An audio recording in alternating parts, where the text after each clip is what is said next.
মমতা বন্দ্যোপাধ্যায় কিন্তু 21শে জুলাইয়ের মঞ্চ থেকেও সরব হয়েছিলেন। বাঙালি অস্মিতাকে যেভাবে আঘাত করা হচ্ছে তার প্রতিবাদে তিনি সোচ্চার হয়েছিলেন। ভাষা আন্দোলনের কর্মসূচি কিন্তু নেওয়া হয়েছে।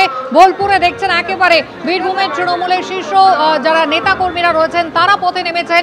একদিকে সাংসদ শতাব্দী রায় রয়েছেন, অন্যদিকে রয়েছেন মন্ত্রী ফিরহাদ হাকিম। কিছুক্ষণ আগেই প্রশাসনিক বৈঠকে মমতা বন্দ্যোপাধ্যায় সাংবাদিক বৈঠক করেন, যেখানে তিনি স্পষ্ট অভিযোগ করেছেন যে তাকে না জানিয়ে এ রাজ্য থেকে দিল্লিতে অন্তত 1000 জন বিএলওকে নিয়ে যাওয়া হয়েছে প্রশিক্ষণের জন্য। বিএলওদের উদ্দেশ্যেও তিনি বলেছেন যেন নির্বাচনে ভোটার তালিকা থেকে কোনো নাম বাদ না যায়। এই যে পশ্চিমবাংলা থেকে প্রায় 1000 লোককে নিয়ে গেছে ট্রেনিং করবার জন্য দিল্লিতে, আমি জানতামই না। এটা ডিএমদের উচিত ছিল অ্যাটলিস্ট আমাদের ইনফর্ম করা, আমাকে না করুক সিএসকে ইনফর্ম করা। আপনারা বিএলও যেসব লিস্ট করেছেন, বিএলওদের কাছে আমার অনুরোধ থাকবে ভোটার লিস্ট থেকে কারো নাম যেন বাদ না যায় সেটা দেখার। মনে রাখবেন ইলেকশন কমিশন তার নোটিফিকেশান যখন হবে ডেট অফ ইলেকশন, তখন থেকে এটা ইলেকশন কমিশনের আন্ডারে যায়। তার আগে স্টেট গভর্নমেন্ট, আবার ইলেকশনের পরেও স্টেট গভর্নমেন্ট। সুতরাং এটা মনে রাখবেন, আপনারা চাকরি করেন স্টেট গভর্নমেন্টের, কোনো মানুষকে অযথা হ্যারাস করবেন না। একটা লোক 4 দিন গিয়ে এলো, 4 দিন গেল, তখন হয়তো সেটা কোথাও ঘুরতে গেছে, তাই বলে আপনি তার নামটা বাদ দিয়ে দেবেন? আপনাকে দেখতে হবে তার অরিজিনাল অস্তিত্ব আছে কি না। আপনারা তো দেখছেন চারিদিকে যারা বাংলা ভাষায় কথা বলছে অত্যাচার হচ্ছে। আসাম সব ডিটেনশন ক্যাম্প, আসাম গভর্নমেন্ট চিঠি পাঠাচ্ছে বাংলার কুচবিহার আলিপুরদুয়ারকে রাজবংশীদের, যে তোমাকে ফরেন ট্রিব্যুনালসে ইল্লিগাল ঘোষণা করা হচ্ছে। সাহস হয় কোত্থেকে?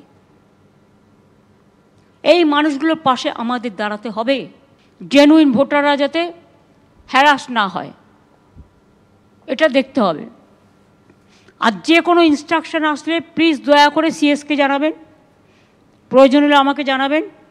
আমাদের না জানিয়ে আপনারা হুটফাট সিদ্ধান্ত নিয়ে নিচ্ছেন, তার মানেটা কি পা একদিকে মাথা একদিকে? কখনো তো এই জিনিস হয়নি।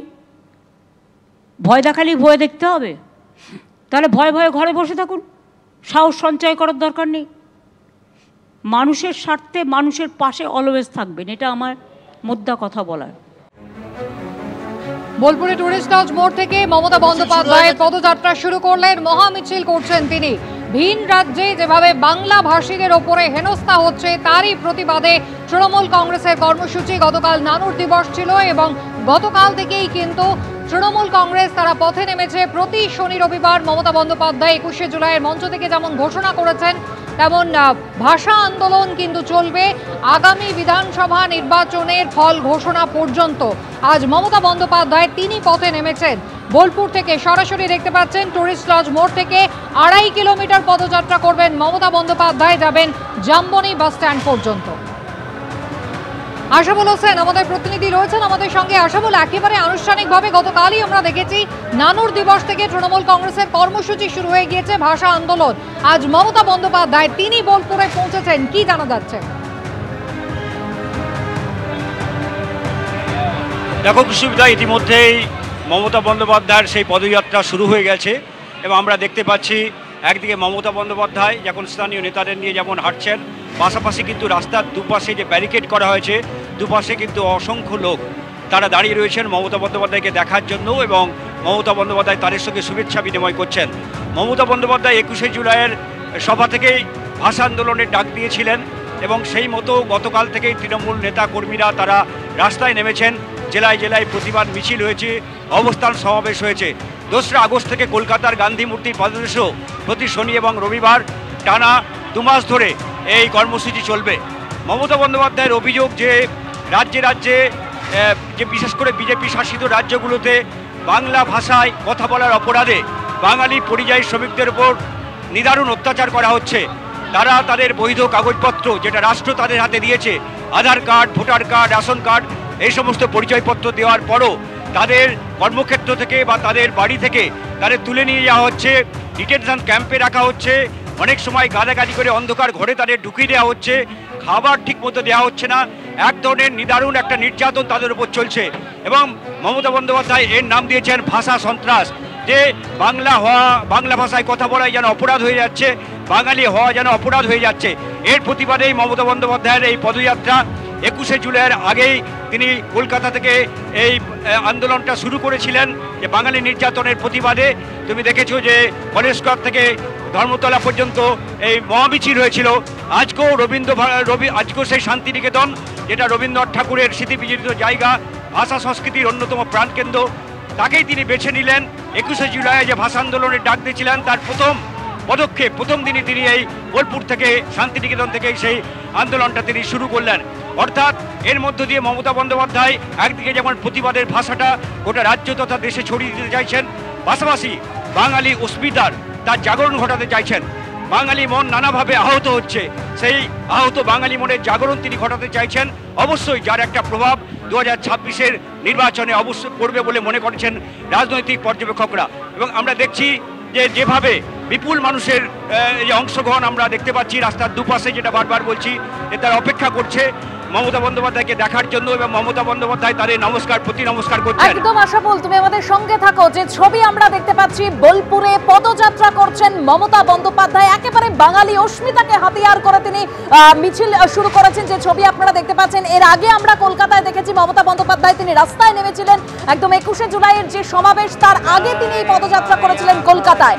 বোলপুরের ছবি আপনাদের সামনে রেখেছি, বোলপুর টুরিস্ট লজ মোড় থেকে জামবনি বাস স্ট্যান্ড পর্যন্ত তার এই পদযাত্রা, এবং সেখান থেকে আমাদের অপর প্রতিনিধি অনির্বাণ বিশ্বাস রয়েছেন। অনির্বাণ, দেখো একদমই জামবনি বাস স্ট্যান্ড পর্যন্ত যাবে এই মিছিল, এবং মিছিল কিন্তু কিছুক্ষণ আগেই শুরু হয়ে গিয়েছে, যেমনটা আমার সহকর্মী আশাফুল হোসেন জানাচ্ছিলেন। খুব উল্লেখযোগ্যভাবে লক্ষ্য করলে দেখা যাবে যে মমতা বন্দ্যোপাধ্যায়ের সঙ্গে কিন্তু শতাব্দীর আগে দেখা যাচ্ছে একপাশে রয়েছেন ফিরহাদ হাকিম রাজ্যের মন্ত্রী, এবং বীরভূমের সমস্ত বিধায়করা এবং চন্দ্রনাথ সিনহার মতন মন্ত্রীরা প্রত্যেকে উপস্থিত রয়েছেন। উল্লেখযোগ্যভাবে শতাব্দী রায়ের হাতে আমরা দেখতে পাচ্ছি যে কবিগুরুর ছবি রয়েছে, এবং মমতা বন্দ্যোপাধ্যায়ের হাতে দুটি কিন্তু বাংলা অক্ষর রয়েছে, অ এবং ব। অর্থাৎ তিনি যে একেবারে ভাষা আন্দোলনের ডাক 21শে জুলাই মঞ্চ থেকে দিয়েছিলেন, সেই ভাষা আন্দোলনে কিন্তু রাস্তায় নেমেছে তৃণমূল কংগ্রেস, এবং তিনি তার নেতৃত্ব দিচ্ছেন। তার এই আন্দোলন সেটা কিন্তু প্রতি সপ্তাহে কিন্তু চলবে, একেবারে শহর থেকে গ্রামগঞ্জে ছড়িয়ে দিতে চাইছে তৃণমূল কংগ্রেস।